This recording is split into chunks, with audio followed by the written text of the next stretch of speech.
Hari Kartini, maka saya akan menyampaikan satu hadis Muhammad yang diriwayatkan oleh Imam Muslim, dan hadis ini terkenal karena saya tulis di dalam buku saya Dialog dengan Saddam Hussein. Maaf ya, sebentar, mikrofon saya kok kurang ini.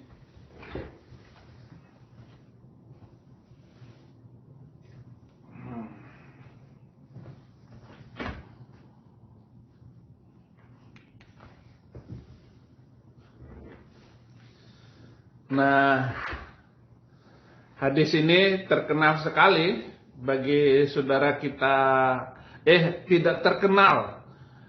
Mereka malu untuk menyampaikannya karena masa nabinya mengajarkan semacam itu.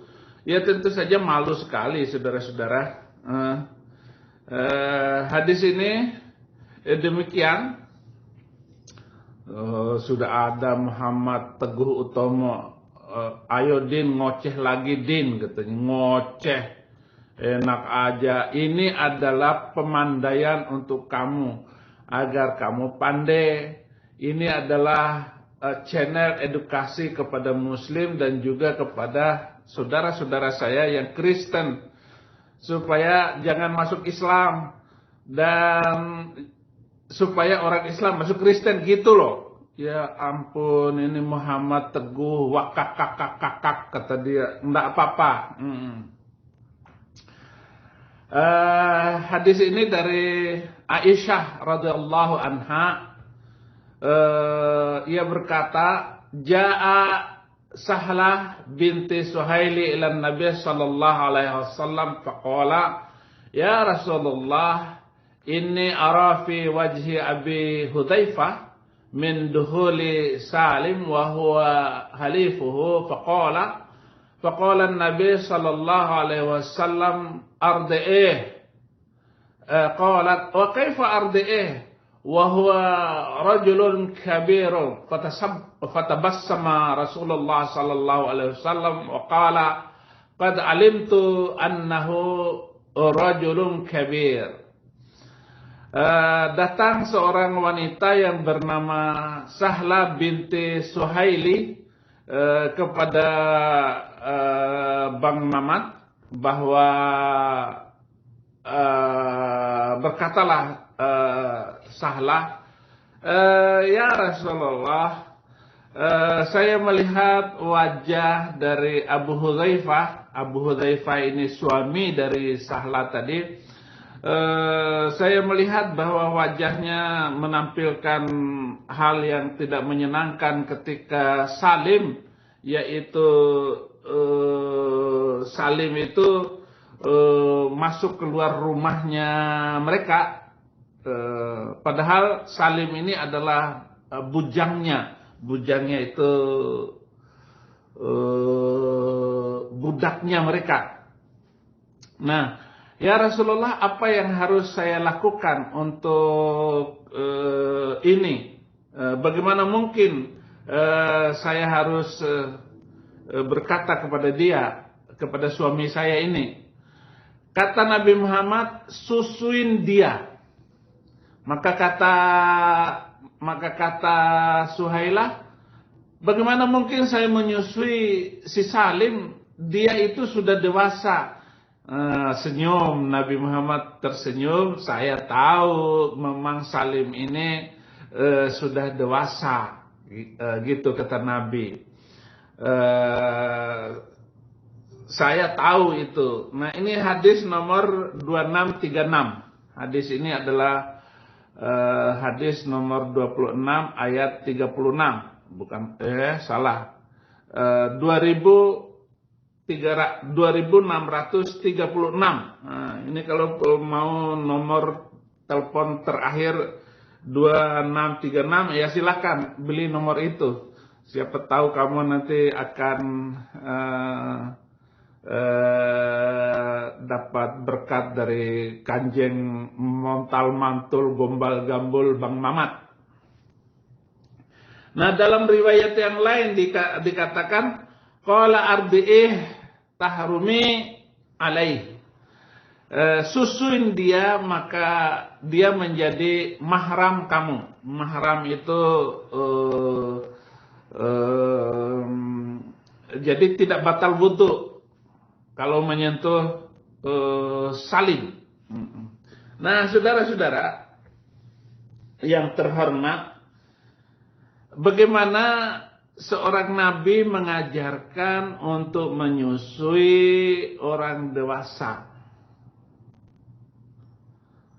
Nah, Aisyah ketika yang meriwayatkan hadis ini mendengar jelas bahwa Muhammad mengajarkan seorang wanita, ibu-ibu untuk menyusui orang dewasa. Di dalam hadis yang lain dikatakan begini, kaifa ana ardihi wa huwa syaribun walihya. Bang Mamat, bagaimana saya menyusui dia padahal dia sudah berkumis dan berjenggot? Susuin saja laki-laki seperti itu. Karena hadis ini pula, saudara-saudara, keluar fatwa di Mesir bahwa seorang ibu rumah tangga boleh menyusui pembantunya di rumah, boleh menyusui sopir-sopirnya, dan juga boleh menyusui syafrajihi, yaitu tukang masak dan tukang kebun. Haleluya. Jadi di Mesir sudah keluar fatwa, seorang wanita, seorang ibu rumah tangga boleh menyusui sopirnya, tukang masak, tukang kebun, dan sebagainya. Supaya apa? Supaya sopir, tukang kebun, tukang masak itu menjadi mahram dengan suaminya. Jadi tidak berdosa. Ini bagaimana mengikuti Nabi kayak begini? Ajarannya begini. Di Mekah pun, di Arab Saudi sudah keluar fatwa yang sama. Kalau di Mesir itu Dr. Atiyah. Dr. Atiyah itu seorang mufti besar di Mesir untuk boleh menyusui tukang kebun, tukang masak di rumah, dan juga sopir-sopir di rumah itu. Wih, luar biasa ini ya. Tobat.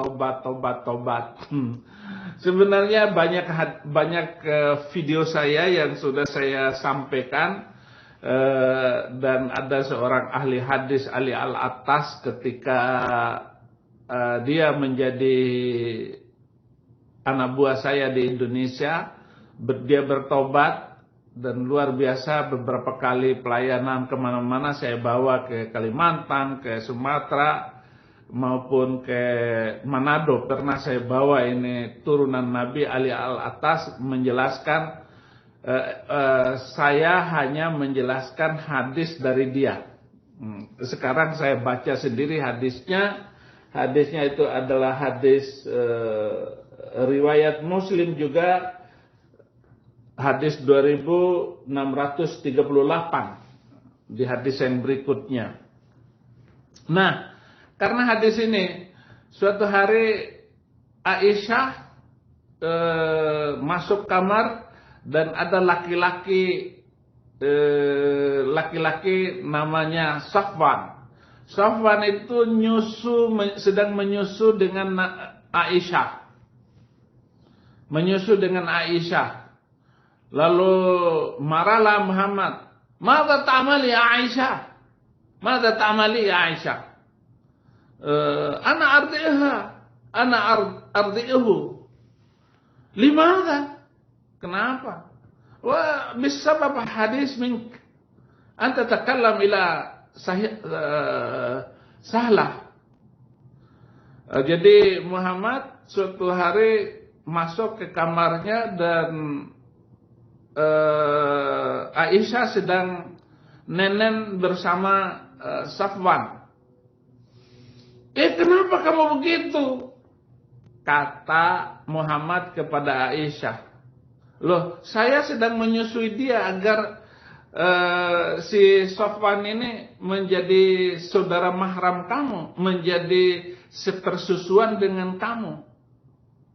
Maka Muhammad malu tersipu-sipu karena ulahnya itu. Dan setelah Muhammad meninggal pun Aisyah ini sering menyusu dengan banyak laki-laki, yaitu sahabatnya, termasuk Umar bin Khattab menyusu. Walaupun Umar bin Khattab itu sudah kakek. Nah, saudara seruput dulu kopi.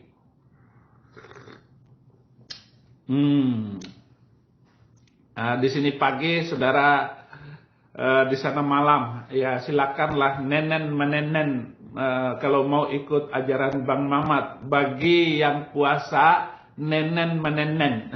Apa lo maksud? Ya, kalau dengan suami sendiri, ya kita nggak tahu apa yang kamu lakukan. Apakah kamu susu menyusu, saya juga nggak tahu itu. Yang jelas itulah yang dilakukan oleh suami istri.